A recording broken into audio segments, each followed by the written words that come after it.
Welcome. In this assignment, you're going to detect when the ball, the soccer ball, on top of this field is inside of either goal area 1 or goal area 2.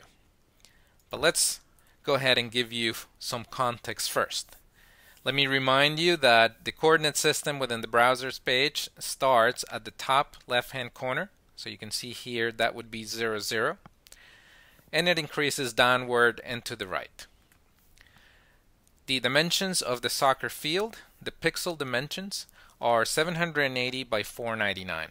So if you wanted to move about halfway down in this direction, you'd be at around 250, and you would do something similar if you were moving out to the right.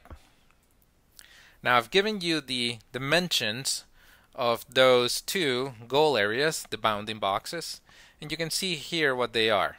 24, 138, you can see that horizontally the first coordinate, that would be the x coordinate, increases. So we have 24, 138, 640, 754. And if you look at those below, you have the same thing, 24, 138, 640, 754. And if you look at it vertically, you have really only two, right? Which is this first line, which is 109, and then 389. 109 and 389. So these coordinates define the first bounding box, 24, 109, 138, 109, 24, 389, and 138, 389. The reason I'm telling you this, or I'm giving you these coordinates, is that when you check to see if the ball is inside of the bounding box, you will need these coordinates. So lastly, the other thing you should know is that the function that I've written, and I'll give you these in a minute, moves the ball randomly. So you need to check every single time the ball moves whether you are now inside of that goal area.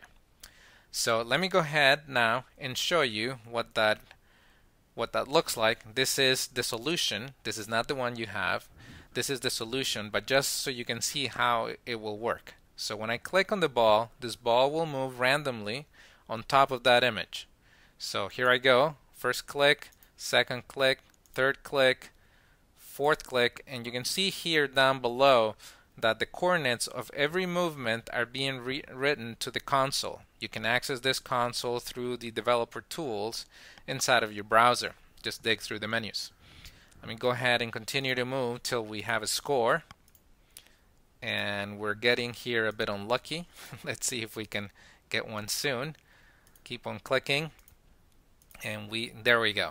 Now we're firmly inside of that goal area, and you can see there that there's a score, and that's 695 by 131. So if we look back within the coordinates, we can see that's 695 by 131.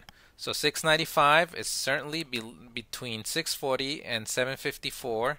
That's the x coordinate, and the 131 is certainly between 109 and 389. So that's firmly inside of the bounding box.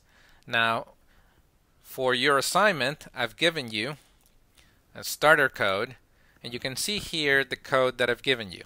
Let me go ahead and highlight the important elements, and you can see here that I have an image. The first one is the field. The second one is the soccer ball. You can see there. And you can also see the z-index. This one is 2, and this one is 1. The higher the z-index, the further away it is from the screen, the closer to the user, so the ball is on top of the soccer field. The other thing you should know is that on click, every single time you click that ball, it's going to call this function. This function moves the ball randomly, and at the end checks for the goal to see if you are in the goal. Now your task is to write the condition here that will check for the goal. You have two conditions to replace, this one and the second one here. So let me go ahead and remove that just so you can see it, and this second one here. Okay, so now I'm going to put them back so I can show you how this works or doesn't work. Let me go ahead and open up the developer console, and you can see here that this always shows score because the conditional statement for this is not working. Right? It's just a piece of string. So you need to change that, in order to determine if you are inside of that goal area. And in order to do that, you need to look at the coordinates. So if you need a refresher, look back at your conditional statements as to how to see if you are within a range.